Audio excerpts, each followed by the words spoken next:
जरा Mrinal, good morning to you, happy international yoga day to you. और बाजार में सही कहा आपने कि इन स्तरों पर सही सेक्टर सही स्टॉक का चुनाव करना होगा, तो फिर सही सेक्टर आपके हिसाब से कौन से होंगे? क्योंकि interesting valuation IT, urban discretionary में नजर आ रहा है। हेल्थ केयर भी काफी इंटरेस्टिंग बूस्टअप दिखा रहा है इन दिनों, फार्मा, हेल्थ केयर, डायग्नोस्टिक।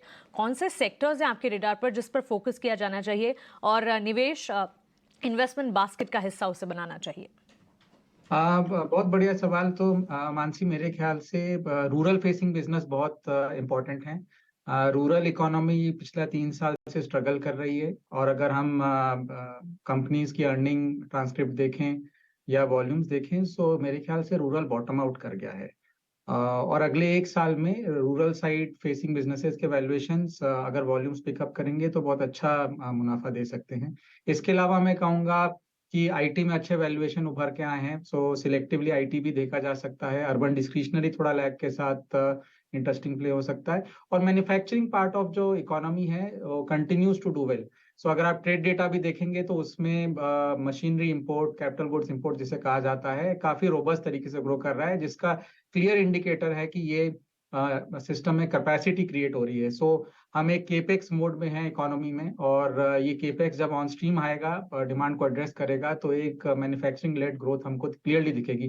उसमें कंज्यूमर्स भी आएंगे, पावर यूटिलिटीज भी आएंगे। सो काफी अच्छा स्कोप है। मैं कहूँगा कि डोमेस्टिक इकोनॉमी का ट्रेजेक्टरी काफी अच्छा है, एंड जो सेक्टर्स हमने नाम लिए इनमें काफी सिलेक्टिव निवेश किया जा सकता है। मृणाल जी, एक चीज़ और है, जब चाइना की ओपनिंग या चाइना का ट्रेड बंद होता है ना, तो उसका इम्पैक्ट इंडिया पे काफ़ी होता है। अभी मार्केट में खबर ये है कि चाइना का ट्रेड वापस से ओपन हुआ है और वो अच्छे से काम भी कर रहे हैं, अब बढ़ भी रहे हैं आगे। उनके कुछ एक नंबर्स ये शो कर रहे हैं। सर, भारत के हिसाब से कहाँ पे चैलेंज बढ़ेगा इस चाइना की इकोनॉमी के वापस से रीओपन होने से और बढ़ने से, और कहाँ पे हमको सपोर्ट मिलेगा? अब तो कई जगह ऐसी है जहाँ पे चाइना के ओपन होने से फ़ायदा मिलता है, एग्जाम्पल मेटल्स, लेकिन बहुत सारी जगहों पर हमको टफ चैलेंज भी मिलेगा, हो सकता है टेक्सटाइल में, एक्सपोर्ट्स पे। वेरी वेरी इंपॉर्टेंट पॉइंट आप सही कह रहे हैं। चाइना का ओपन क्लोजर जो पिछला 3 साल में हमने देखा है, सो इसके 2-3 एंगल हैं, पहलू हैं। जैसे कि अगर आप, मैं सेक्टर में लूँ, तो अगर आप देखें हेल्थ केयर में आज भी हम एपीआई मैन्युफैक्चरिंग के लिए काफी चीजें इंपोर्ट करते हैं, रॉ मटेरियल में कहूंगा। सो चाइना के क्लोज हो जाने से वो कॉस्ट बढ़ गई थी, चाइना के ओपन हो जाने से वो कॉस्ट नीचे आ गई है। सो इसका इफेक्ट हेल्थ केयर और ब्रांडेड जेनरिक्स को होगा, उनकी मार्जिन इंप्रूव हो सकती हैं। ऐसे ही जैसा आपने कहा, मेटल्स में कुछ एरियाज में हम कंज्यूमर हैं, कुछ एरियाज में हम एक्चुअली, इनफैक्ट ओर्स में हम एक्सपोर्टर हैं। सो चाइना का एक्टिविटी बढ़ने से उधर प्लस माइनस होती हैं चीजें। लेकिन मार्केट में फ्लोज, बिकॉज काफी दुनिया में लोग चाइना और इंडिया को एक ही प्रिज्म में देखते हैं, तो मार्केट में चाइना के ओपन होने से कुछ फ्लोज चाइना जाते हैं। बट रियलिटी ये है कि ये सब चीजें छोटे समय में वॉलेटिलिटी क्रिएट करती हैं। अगर हम ट्रेंड देखें तो ट्रेंड क्लियर है कि इंडिया ग्लोबल सप्लाई चेन में मार्केट शेयर गेन कर रहा है। इनफैक्ट अगर आप पीएम मोदी का विजिट देखें, तो अमंग्स दी थिंग्स जहाँ पे वो सिग्नेचर होने वाले हैं, उनमें एक बड़ा सेमीकंडक्टर प्लांट की भी बात है। तो ये एक मार्केट शेयर गेन है। ये वो पार्ट ऑफ मैन्युफैक्चरिंग है, मैं कहूँगा, जो वीक रही है इंडिया में। अब धीरे धीरे वो चीजें अपने पैर पसार रही हैं, और ये एक बड़ा इकोसिस्टम क्रिएट करेगा। सो भले ही नियर टर्म में चाइना का ओपन क्लोजर ट्रेड का इफेक्ट आएगा, लेकिन ट्रेंड क्लियर है कि मार्केट शेयर गेन है इंडिया का सप्लाई चेन में, ग्लोबल मैन्युफैक्चरिंग में, और उसके फायदे क्लियरली निकल के आएंगे भारतीय अर्थव्यवस्था को। बिल्कुल। इनफैक्ट ये आपने बहुत अच्छी बात छेड़ दी, प्रधानमंत्री नरेंद्र मोदी की अमरीकी विजिट और उसको लेकर मैन्युफैक्चरिंग, लेकिन मैन्युफैक्चरिंग के साथ साथ डिफेंस पर भी बड़ा फोकस है। थोड़ी देर पहले इसका डिस्कशन भी कर रहे थे मृणाल हम, और डिफेंस को लेकर काफ़ी हद तक कई सारे ऐलान होते हुए हमने देखे तो हैं, लेकिन यहाँ पर ताज़ा खबरें आ रही है कि अच्छे खासे बड़े अग्रीमेंट्स, चाहे फिर वो ड्रोन सिस्टम को लेकर हो, यूएस डिफेंस के साथ करार होने की खबरें हैं, कोई पैक्ट साइन हो सकते हैं, को प्रोडक्शन को डेवलपमेंट को लेकर भी कई सारे अनाउंसमेंट्स एक्सपेक्टेड है। तो इस थीम पर आपकी राय क्या होगी? एक्सीलेंट टेक्नोलॉजिकल अपग्रेडेशन है। डिफेंस दुनिया भर में कटिंग एज टेक्नोलॉजी और मैन्युफैक्चरिंग टेक्निक्स यूज करता है। सो जैसे कि जो जेट इंजन की बात हो रही है, पाउडर मेटलर्जी एंड मशीनिंग, ये सब चीजें इंडिया में मिसिंग थी। ये टेक्नोलॉजी होपफुली इस अग्रीमेंट से इंडिया में आएंगी, और इसमें इससे हमें एक्चुअली ना सिर्फ जेट इंजन टरबाइंस में फायदा होगा, एक्चुअली पावर टरबाइंस में भी इसका फायदा होगा होपफुली। ये कैपेबिलिटी कंप्लीटली नॉन एग्जिस्टेंट है इंडिया में। इसके अलावा अगर आपको ध्यान हो तो जितने भी लार्ज डिफेंस कॉन्ट्रैक्ट्स होते हैं उनमें एक्चुअली ऑफसेट क्लॉजेज होते हैं, बीच में 30 से 50% सोर्सिंग आपको इंडिया से ही करनी होती है। तो वो बाय इटसेल्फ एक इन्वेस्टमेंट एनवायरनमेंट क्रिएट करता है, जॉब्स क्रिएट करता है। सो हमने स्ट्रेटेजिकली, मैंने देखा है पिछला 15 साल से हमने स्ट्रेटेजिकली एज ए नेशन अपने डिफेंस बजट को अपने टेक्नोलॉजी और इंडस्ट्रियल लैंडस्केप को इम्प्रूव करने के लिए यूज किया है। इनफैक्ट आत्मनिर्भर भारत की जब पहली बार बातें हुई थी तो उसका सबसे सक्सेसफुल आउटकम हमने डिफेंस एक्सपोर्ट और डिफेंस मैन्युफैक्चरिंग में ही देखा है। वहीं से चीजें पहले स्टार्ट हुई और आज उसका हमको फायदा भी हो रहा है इकोनॉमी में। सो डिफेंस एक बहुत बड़ा स्टार्टर है, एक लार्ज पार्ट ऑफ बजट। अगर आप देखें यूनियन बजट का डिफेंस प्लस होम मिनिस्ट्री का बजट काफी बड़ा बजट होता है।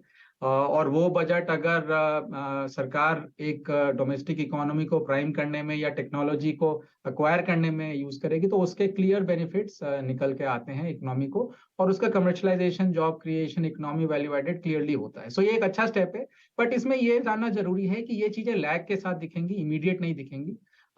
3-4 साल हो सकता है लग जाए, लेकिन इसका positive effect, rub off effect बहुत अच्छा है। मृणाल, एक छोटा सा पॉइंट और आपसे क्लियर करवाना था। ये मॉनसून की एक तो इम्पोर्टेंस इस समय बताइएगा कि कितनी चल रही है, जब इकॉनमी अपने चरम पर हो और वर्ल्ड में हम सबसे अच्छे से ग्रोथ दिखा रहे हो, तो उसमें हम इस चीज़ को कितना वेटेज दें मॉनसून को, पहला पॉइंट। दूसरा पॉइंट ये है, अगर मान लीजिए मॉनसून को हम वेटेज देते भी हैं तो कौन सी ऐसी चीज़ें जिस पे सबसे ज़्यादा ये रिएक्ट करता है वो हमको नोटिस करनी चाहिए? बहुत ही वैलिड सवाल है आज के कॉन्टेक्स्ट में। मेरे ख्याल से मॉनसून डिलेड है, आईएमडी का क्लियर स्टेटमेंट है ये।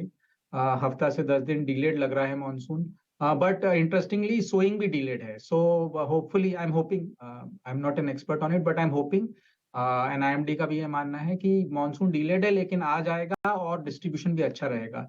सो जो इरिगेटेड लैंड्स हैं उनको इतना फर्क नहीं पड़ता है, बट नॉन इरिगेटेड लैंड्स की क्रॉप, जो ये क्रॉप है समर क्रॉप जिसे कहा जाता है, ये एक इम्पोर्टेंट एलिमेंट है। तो थोड़ा सा वरीसम है कि मॉनसून डिलेड है, सोइंग भी डिलेड है। होपफुली एकरेज में और डिस्ट्रीब्यूशन में इशू नहीं रहेगा। ये उस समय है जब हम देख रहे हैं कि latest inflation data, particularly food inflation, core inflation नीचे आ रहा है। ये एक बहुत अच्छा ट्रेंड उभर के आ रहा था। अगर मॉनसून डिलेड भी रहेगा तो मेरे ख्याल से रिजर्वायर लेवल्स अच्छे रहेंगे और विंटर क्रॉप जो होती है विंटर क्रॉप के लिए अच्छा रहेगा। सो आई एम होपिंग कि मॉनसून रिकवर कर जाएगा और डिस्ट्रीब्यूशन में इफेक्ट नहीं होगा, बट मॉनसून को नजरअंदाज नहीं किया जा सकता। रूरल लैंडस्केप के लिए, रूरल इनकम्स के लिए एक बहुत इंपॉर्टेंट एलिमेंट है मॉनसून। राइट मृणाल, एक और चीज़ है, एक कंसर्न है, इनफैक्ट एक नोशन है जो कि व्यूअर्स, हमारे जो रिटेल पार्टिसिपेंट्स हैं, वो एक गलत स्टेप लेते हैं, वो है न्यू एज टेक्नोलॉजी स्टॉक्स को लेकर। अब न्यू एज टेक्नोलॉजी स्टॉक्स में कुछ सेशंस में हम देखते हैं मोमेंटम होता है, उस मोमेंटम में एंट्री लेकर फंसने की एक गलती हमारे अब जो व्यूअर्स हैं वो कभी कभी करते हैं। न्यू एज टेक्नोलॉजी स्टॉक्स पर आपकी राय क्या होगी? क्योंकि हमने देखा है कि न्यू एज स्टॉक्स ने एक लॉन्ग स्टैंडिंग बिजनेस को डिसरप्ट किया है in a short period of time. Correction भी देखा है हमने काफ़ी हद तक, लेकिन ये बीच बीच में जो किसी खबर के दम पर मोमेंटम आता है, उससे व्यूअर्स को किस तरह की एडवाइस देंगे आप? क्या बचकर रहना चाहिए, कॉशन होना चाहिए? बिकॉज हैज़ वी सी, वहाँ से हमने काफ़ी हद तक डाउनफॉल भी देखा, अपने आईपीओ प्राइजेस से भी सारे के सारे स्टॉक्स जो करेक्ट होते दिखे हैं। आइडियली मैं कहूँगा निवेशक को नॉइज को कट करना चाहिए, और न्यू एज बिजनेसेस में मोर्टेलिटी रेट जनरली हाई रहता है, तो उसमें और ज्यादा केयरफुल होने की जरूरत है। देखिए, डिसरप्ट करना एक चीज है और उसको प्रॉफिटेबली एग्जिस्ट करना अलग चीज होती है। हर वो नया बिजनेस जो न्यू एज है, जरूरी नहीं है कि वो एक प्रॉफिटेबल एग्जिस्टेंस क्रिएट कर पाए। सो और revenues are not important for stock price. Profit में भी प्रॉफिट, लेकिन आगे जाके भी प्रॉफिट, करंटली ना बनाए तो भी चलेगा, लेकिन आगे जाके प्रॉफिट दिखना चाहिए। सो मैं कहूंगा कि न्यू एज बिजनेसेस में, या फिर मैं कहूँ न्यूली लिस्टेड बिजनेसेस में, रिटेल निवेशक को ध्यान से पैसा डालना चाहिए। जनरली जो न्यूली लिस्टेड बिजनेस होते हैं उनके साथ ज्यादा नॉइज और ज्यादा न्यूज एसोसिएटेड होती है, उनको उसके लिए नहीं फॉल करना चाहिए। एक, या तो वो लिमिटेड जो बिजनेस उन्हें समझ में आए उसमें ही डालें और उसमें एक प्रॉफिटेबली आउटलुक होना चाहिए। अदरवाइज 5,000 से प्लस लिस्टेड बिजनेस हैं, उसमें से काफी सारे बिजनेसेस हैं जो उनको समझ आते होंगे, या म्यूचुअल फंड है या हमारे जैसे फंड्स हैं, so they should use expert advisory and intermediaries rather than trying their luck with new age newly listed businesses जिनकी अंडरस्टैंडिंग उनको शैलो रहे. So मैं कहूंगा कि थोड़ा ज्यादा प्रिकॉशन जरूरी है, पर्टिकुलरली न्यूली लिस्टेड बिजनेसेस के लिए. जुड़ने के लिए, सवालों के जवाब देने के लिए, अपनी एनालिसिस मार्केट पर, मॉनसून पर और सारे के सारे सेक्टर्स भी हमारे साथ शेयर करने के लिए. Have a nice day to you.